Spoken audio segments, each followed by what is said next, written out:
संजय यादव है, वो तो क्वालिफाइड आदमी वो भी है, qualified एमएससी हैं कंप्यूटर साइंस में, एमबीए हैं, फिर एमएनसीज में उन्होंने काम भी किया हुआ है।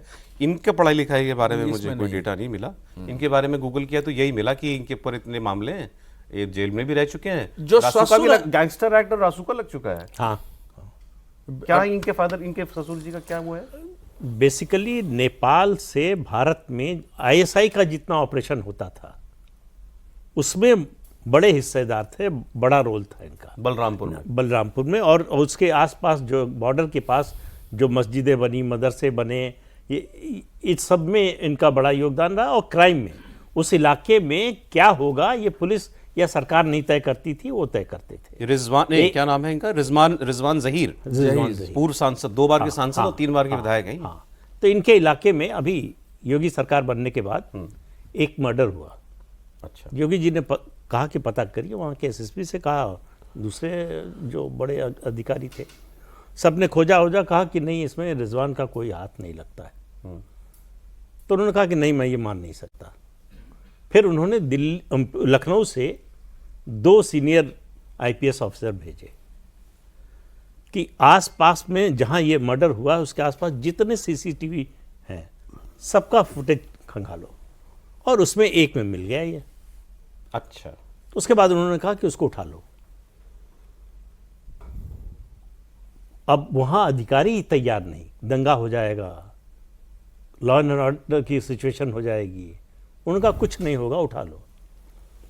और उसके बाद जो हुआ वो सबको मालूम है, अखबारों में छपा, सब कुछ हुआ। तो इस तरह की इनकी ताकत थी कि ये सरकार चलाते थे, पुलिस वाले इनको सलामी देते थे, ये पुलिस को सलामी नहीं देते थे। तो इस तरह का जिसका आभा मंडल कहना ठीक नहीं है, वो पॉजिटिव शब्द है, इस तरह का जिसका जो है भौकाल रहा हो, जिसका आतंक रहा हो, सरकार को कुछ नहीं समझते, पुलिस को कुछ नहीं समझते, सरकार मानकर चलते हैं कि उनकी जेब में है, अदालत में किसी की हिम्मत नहीं है कि इनकी सुनवाई कर ले। अभी आज ही शायद जो है योगी जी ने जो फ्लैट मुख्तार अंसारी का घर गिरा कर दिया है गरीबों को, उसके मामले में जब वो कैसे हुआ घटना मालूम है आपको? ओपी सिंह डीजीपी थे, वो रिटायर हुए तो पुलिस मुख्यालय में उनके लिए फेयरवेल पार्टी थी। अचानक योगी जी पहुंच गए, जब जाने लगे तो गाड़ी से उन्होंने देखा डीजीपी ऑफिस के ठीक सामने बहुत भारी बंगला, उनका ये किसका है? बताया कि मुख्तार अंसारी का है। देखा उन्होंने ध्यान से, उसके बाद आए सीधे सचिवालय गए और चीफ सेक्रेटरी को बुलाया, कहा कि इस मकान की फाइल सारी ले आओ कल तक हमारे पास। तो पता चला वो एनिमी प्रॉपर्टी पर बनी हुई है। एनिमी प्रॉपर्टी पर? उन्होंने कहा बुलडोजर से गिरा दो। तो अफसरों ने ऑफिस के सामने, हाँ, तो अफसरों ने आनाकानी की कि अरे बहुत मजबूत बनी है, बुलडोजर से नहीं गिरेगी। तो उन्होंने कहा डायनामाइट लगा दो। तो वो कोर्ट चला गया। कोरोना का समय, रात में कोर्ट खुला, मामले की सुनवाई चल रही थी, सुनवाई कई दिन चली। उसी बीच में एक दिन जाकर उत्तर प्रदेश सरकार ने अदालत को बताया कि वो मकान गिरा दिया गया है, वहां केवल मलबा है। उसके बाद फिर जो है वो सरकार ने उसको ले लिया और उस पर गरीबों का मकान बना के भी दिया गया है। लेकिन ये जो व्यक्ति है रमीज, ये तो अभी इस साल बेल पे छूटा है, और मुझे बड़ी हैरानी हुई जब आपने कहा कि वो तो लालू जी के घर में रहता है। ऐसा आदमी, भाई कुछ भी हो, आपका दोस्त है, कुछ भी है, जो आदमी जेल से इसी साल छूट के आया हो बेल पर, उसको आपने इतना इंपॉर्टेंट रोल, पॉलिटिकल रोल दे रखा है और परिवार में अपने घर के अंदर आपने जगह दे रखी है। ये सवाल मुझे अजीब इसलिए लग रहा है कि भाई तेजस्वी यादव की पॉलिटिकल ग्रूमिंग भी तो हुई होगी, लालू जी ने तैयार किया ना भाई। कुछ तो राजनीति के जो संस्कार होते हैं या जो मर्यादाएं होती हैं, अब आप देखिए, कुछ तो वो जानते होंगे। मैं 2 चीज़ बताता हूँ। लालू जी का फाइनेंशियल एस्पेक्ट है, बाकी सब चीज़ कौन हैंडल करता था?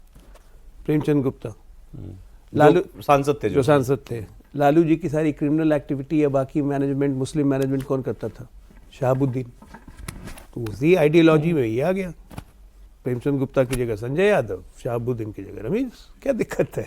ये तो प्राइज मेडल है ना, ये लोग प्राइज मेडल हैं ये लोग। 4 करोड़ 75 लाख की जमीन अभी उत्तर प्रदेश सरकार ने इसकी कुर्क की थी। हाँ, रमीज की। सब कुछ पता है, लेकिन क्रिमिनल से मोहब्बत है, उससे उनका एक मैसेज जाता है भाई society नेता को में। तो ऐसे आदमी की परछाई भी दूर रखनी चाहिए कि यार मुझ पे दाग लगेगा। आरजेडी अगर तो परछाई को भी नहीं, दूर अगर कर इसको आप बुरा मानते हो तो, हाँ, अगर आपको बुरा ही नहीं लगता अगर होगा, आप मेडल इसको मानते हो तो क्यों दूर रखें? नहीं, जो कुछ अखबार में है, मीडिया में, उस परिवार को पता नहीं है। 28 को सुनवाई है। वो फिरोज पप्पू पहले वो रिजवान के ही जिसकी हत्या हुई थी ना, जिसकी हत्या हुई थी, वो उसी केस में वो जेल गया रिजवान के ही गैंग का आदमी था, रिजवान के लिए काम करता था। उसने तुलसीपुर से 2022 में चुनाव लड़ने की कोशिश की। वो अपने बेटी को लड़ाना चाहता था।